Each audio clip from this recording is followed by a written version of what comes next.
എന്നാൽ നമ്മൾ എന്നേക്കുമായി നശിക്കുന്നില്ല. ഈ മർത്യമായതിനെ അമർത്യമാക്കുന്ന ഒരു ദിവസം എൻ്റെ കർത്താവിൻ്റെ വരവിൻ്റെ നാളിലുണ്ട്. കർത്താവ് തന്നെ വിശുദ്ധന്മാരെ വിളിക്കുമ്പോൾ ആമേൻ, മണ്ണിൽ ഉറങ്ങുന്ന സകല വിശുദ്ധന്മാരും ഉണർന്നെഴുന്നേൽക്കും. ആമേൻ. ആ ഉയർപ്പിന്റെ ആ ദിവ്യമായ സാക്ഷ്യത്തെ നിവർത്തിക്കുന്നതാണ്. ദൈവത്തിന് സ്തോത്രം. 1 കൊരിന്ത്യർ 15-ാം അധ്യായത്തിന്റെ 20-ാമത്തെ വാക്യത്തിൽ വായിക്കുന്നത്.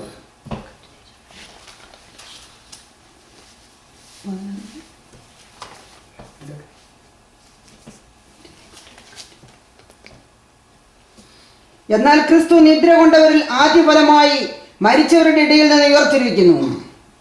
മനുഷ്യൻ മൂലം മരണം ഉണ്ടാകയാൽ മരിച്ചവരുടെ പുനരുത്ഥാനവും മനുഷ്യൻ മൂലം ഉണ്ടായി. സ്തോത്രം ചെയ്താട്ടെ. ആമേൻ.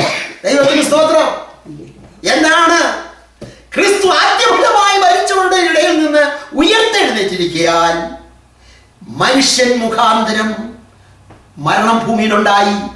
മനുഷ്യൻ മുഖാന്തരം മരണത്തിൽ നിന്നുള്ള വിടുതലും ഉണ്ടായി. ദൈവത്തിന് സ്തോത്രം. അതിൻ്റെ ആദ്യഫലമായിട്ടാണ് കർത്താവ് മരിച്ചവരിൽ നിന്ന് ആദ്യഫലമായി ഉയർത്തെഴുന്നേറ്റിരിക്കുന്നത്. ആയതുകൊണ്ട് എന്നെ കേൾക്കുന്ന പ്രിയമുള്ളവരോട് ഞാൻ അവസാനമായി പറയട്ടെ, ദൈവത്തിന് സ്തോത്രം. ഹല്ലേലൂയ. റോമാലേഖനം 15-ാം അധ്യായത്തിൽ 9-ാമത്തെ വാക്യം കൂടെ വായിക്കാം. ക്രിസ്തു ദൈവത്തിന്റെ സത്യനിമിത്തം പരിച്ഛേദനയ്ക്ക് ശുശ്രൂഷക്കാരനായി തീർന്നു എന്നും ജാതികൾ ദൈവത്തെ അവന്റെ കരുണ നിമിത്തം മഹത്വീകരിക്കണമെന്ന് ഞാൻ പറയുന്നു. അതുകൊണ്ട് ഞാൻ ജാതികളുടെ ഇടയിൽ നിന്നെ വാഴ്ത്തി നിന്റെ നാമത്തിന് സ്തുതി പാടും എന്ന് എഴുതിയിരിക്കുന്നുവല്ലോ. യഹൂദന്മാർ ദൈവത്തിന്റെ സത്യനിമിത്തവും ജാതികൾ ദൈവത്തിന്റെ കരുണ നിമിത്തവും ദൈവത്തെ മഹത്വപ്പെടുത്തണം. അപ്പോസ്തലനായ പൗലോസ് റോമാർക്ക് എഴുതിയ ലേഖനത്തിൽ പറയുകയാണ്, ഈ അനുഗ്രഹങ്ങൾ ദൈവം തന്റെ അവകാശങ്ങൾക്ക് നൽകിയിരിക്കാൻ യഹൂദന്മാർ ദൈവം നിവർത്തിച്ച സത്യനിമിത്തവും ജാതികൾ അവരോട് കാണിച്ച കരുണ നിമിത്തവും ദൈവത്തെ മഹത്വപ്പെടുത്തണം. അതാണ് റോമാലേഖനത്തിൽ എഴുതിയിരിക്കുന്നത്. ദൈവത്തിന് സ്തോത്രം. ആമേൻ. ദൈവത്തിന് സ്തോത്രം. ആമേൻ. ഒടുവിലായിട്ട് സെഖര്യാ പ്രവചനം 9-ാം അധ്യായത്തിന്റെ 11-ാം വാക്യം.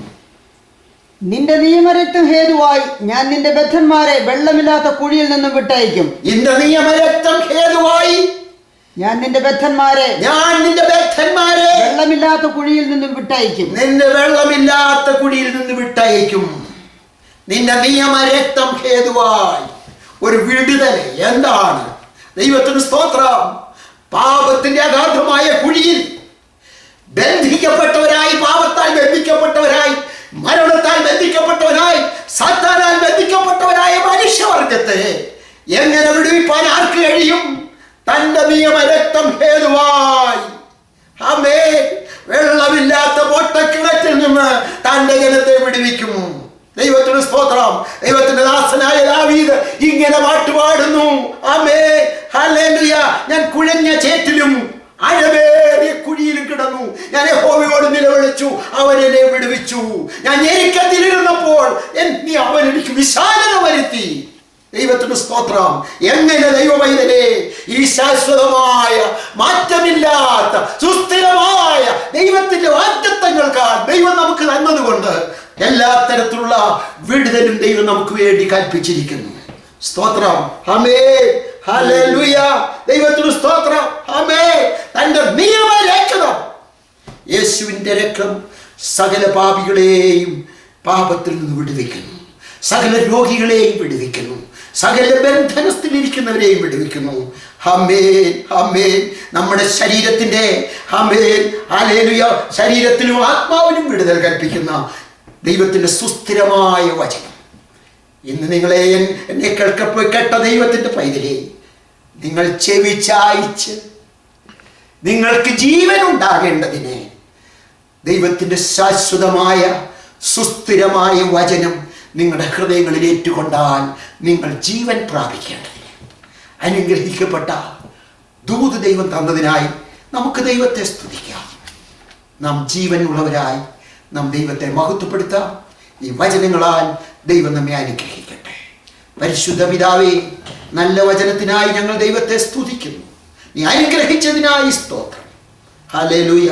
എല്ലാവരും ജീവൻ പ്രാപിക്കപ്പെട്ടവരായി കരുണ പ്രാപിക്കപ്പെട്ടവരായി, വിശ്വസ്തത പ്രാപിക്കപ്പെട്ടവരായി, നന്മ പ്രാപിക്കപ്പെട്ടവരായി, സമാധാനം പ്രാപിക്കപ്പെട്ടവരായി, എന്നേക്കുമുള്ള വിടുതൽ പ്രാപിക്കപ്പെട്ടവരായി ജയജീവിതം ചെയ്യുവാൻ കൃപ നൽകണം.